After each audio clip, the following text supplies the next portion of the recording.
नमस्कार मित्रों, पुनः आपसे रूबरू हूं। 2 दिन से बहुत गंभीर चर्चा का विषय चल रहा है, चाहे वो सोशल मीडिया हो या इलेक्ट्रॉनिक हो या प्रिंट मीडिया। राहुल गांधी की सदस्यता की रद्दता को लेकर आधार ये दिया जा रहा है 2 साल पूर्व कोई केस दर्ज हुआ था। उस केस के संदर्भ में सीजेएम सूरत ने ये सजा सुनाई है। उसको लेके कांग्रेस का कहना है कि एक राजनीतिक उसके तहत कार्रवाई की गई है। भाजपा कह रही है कोर्ट की कार्रवाई है। कल मैं भाजपा के बहुत वरिष्ठ नेता को सुन रहा था, गिरिराज सिंह उनका नाम है, बड़ी मासूमियत से कह रहे थे कि तो कोर्ट ने कहा है। तो मुझे बड़ी हंसी आई मित्रों। तब वो मासूमियत और वो नैतिकता कहाँ गई थी जब SC/ST एक्ट के ऊपर सुप्रीम कोर्ट ने भी कुछ कहा। तब क्या गिरिराज सिंह जी को सुप्रीम कोर्ट का वो वर्जन सुनाई नहीं पड़ा जो सुप्रीम कोर्ट को बाईपास करते हुए भाजपा सरकार बिल लाई? ये दोहरा चरित्र है निसंदेह।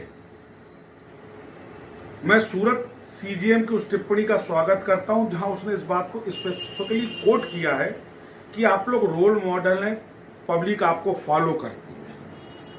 छोटी छोटी बातें, ऐसी बातें जिससे समाज प्रभावित होता हो, समाज एक बृहद स्तर पर भावनाएं हाथ होती हो, नेताओं को नहीं करनी चाहिए। पर सवाल एक उत्पन्न होता है, क्या ये पहली बार हुआ? एक चीज, क्या केवल राहुल ने ऐसा किया? 2 चीज। उससे ज्यादा गंभीर चिंता का विषय है कि आनन फानन में जिस तरीके से सदस्यता रद्द करने को लेकर के नोटिफिकेशन जारी किया गया, ये कहीं ना कहीं सिंबॉलिक है कि इट वॉज प्री प्लान्ड। अब देखना केवल एक चीज है कि कितनी जल्दी ये सीजेएम महोदय गुजरात हाई कोर्ट में एज ए जस्टिस जाते। याद करिए 2 नियुक्तियों को लेकर के अभी तक बवाल है।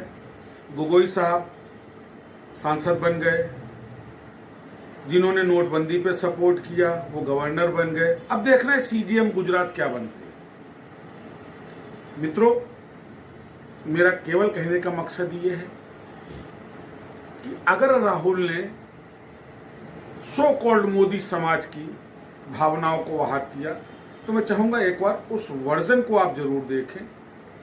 एक साधारण सवाल था, नीरव मोदी, ललित मोदी, नरेंद्र मोदी, उन्होंने स्पेसिफाइड 3-4 नाम लिए, मोदी समाज को उन्होंने कहीं नहीं कहा।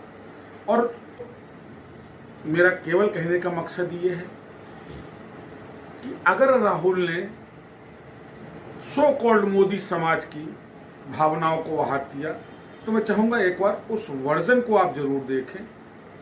एक साधारण सवाल था, नीरव मोदी, ललित मोदी, नरेंद्र मोदी, उन्होंने स्पेसिफाइड 3-4 नाम लिए, मोदी समाज को उन्होंने कहीं नहीं कहा।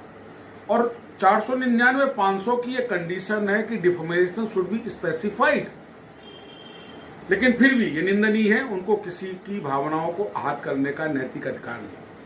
परंतु ये आदर्श तब कहा जाते हैं जब आरएसएस प्रमुख पंडितों पे लांछन लगाते, तब क्या भाजपा की नैतिकता नहीं जागृत होती?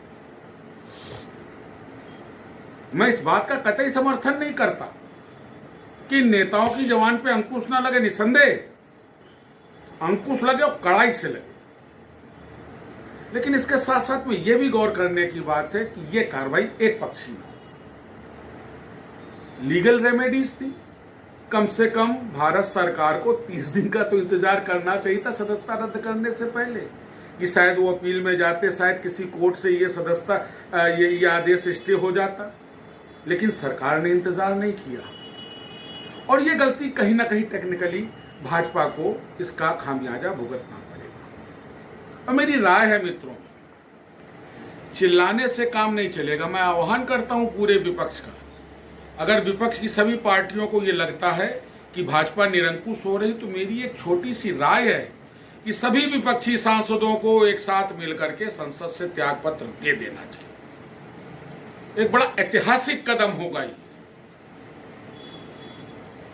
बुराइयां नहीं, विरोध, और विरोध भी सकारात्मक, कोई लड़ाई की बात नहीं। दूसरे, केवल एक ने स्टेटमेंट नहीं दिया, अब तो हर उस स्टेटमेंट पर एक मुकदमा होना चाहिए, वो चाहे पक्ष करे या विपक्ष करे, जिसमें झूठी बयानबाजी हो। लेकिन इन सब चीजों के बीच में दो चीजें गौर करनी कि ये सारे मसले आम आदमी के नहीं। आम आदमी के मुद्दे पर आज भी विपक्ष निष्क्रिय है और सत्ता निश्चिंत है। क्यों? क्योंकि मरेगा तो आम आदमी। मैं आज एक मोदी जी का वक्तव्य देख रहा था, मनमोहन सिंह के रिजीम में उन्होंने कहा था कि प्रधानमंत्री महंगाई के मां पे बोलने को तैयार नहीं। मैं बड़े ही सम्मान सहित मोदी जी से ये पूछना चाहूंगा, क्या आप उस महंगाई के मां के ऊपर कुछ बोलना चाहते हैं? तो फिर दोहरा चरित्र हुआ। फिर मिलूंगा मित्रों आपके साथ। नमस्कार।